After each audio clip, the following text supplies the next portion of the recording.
Well, I guess I got a notification that copper market is heating up.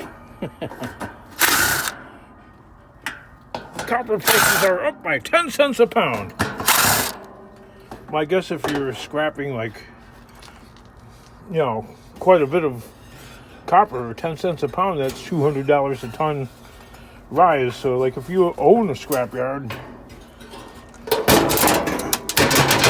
that's pretty meaningful, especially if you have many tons of it to put onto the market. But if you're just an ordinary piddly little scrapper like me, 10 cents a pound, meaningless, more or less. I mean, that means something. Every penny counts. But come on. 10 cents a pound? What's that going to do for anybody? Let me hear your claims. Unless you're a scrapyard.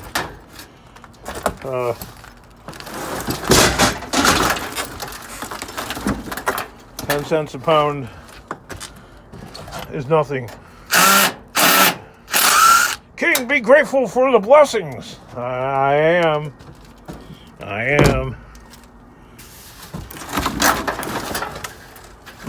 You always got to put a negative spin on everything.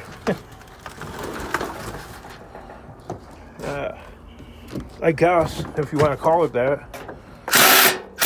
Oh, there we go.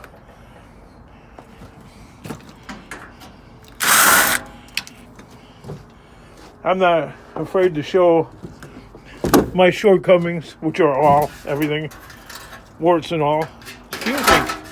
Doesn't even feel like metal, but it is. It has a plasticky feel to it. Look how cavernous this thing is.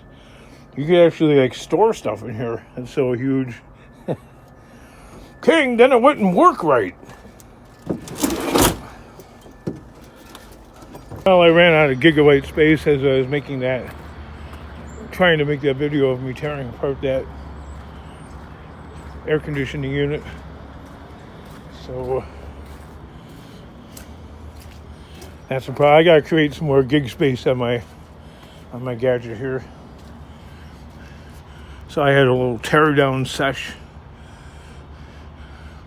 That big old air conditioner compressed into nothingness. I got a couple of old-fashioned radiators that you don't find anymore, really.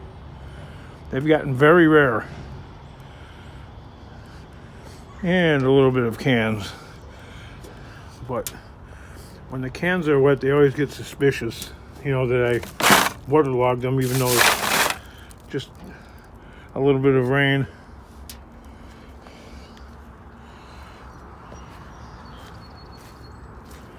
I guess that's what people do. Fill them with sand and rocks and water and stuff. A lot of scrapyards won't even take aluminum cans anymore because it's just too much trouble. Look at this recharging wire here. They always tend to crack and break down right there. I once had one of these charging things. I took some RTV sealant, the blue stuff, and I made a big blob at the end of it,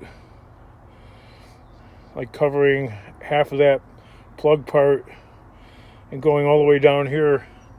And it lasted a long time, and of course, it started cracking a little bit where the sealant ended, so I added more. And before you know it, it lasted for about 4 years.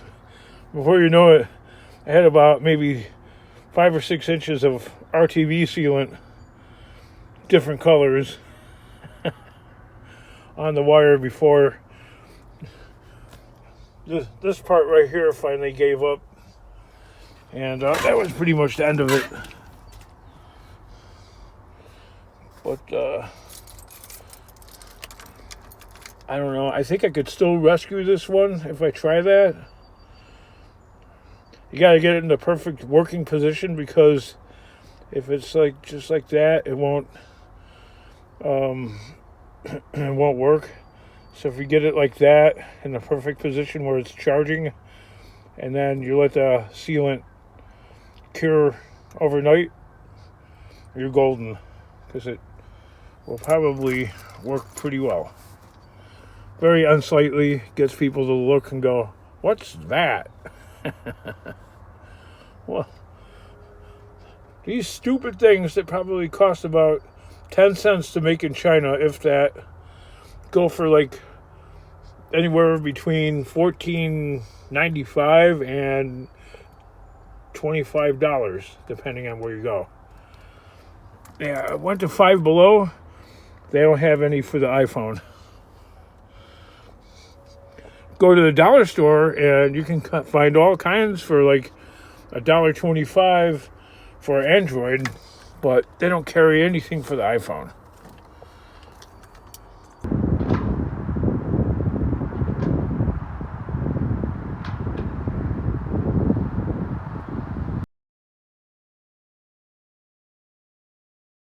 My next adventure,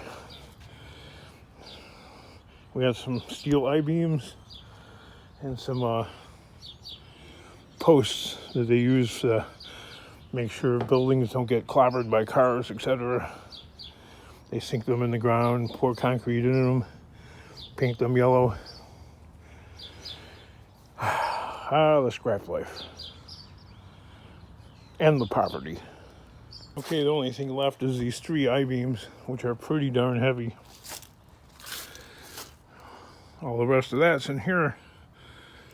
I really want to take these, but I'm gonna have to come back for them or something, because, well, first of all, I don't want to hurt my back. I would say they're about, how much would you say they weigh? I would say they weigh at least 300 pounds a piece. That's like almost half a ton right there. Which I think I have about that much in here right now. Time to go to the yard. See you all later. The scrap dream continues. Going out of business sale.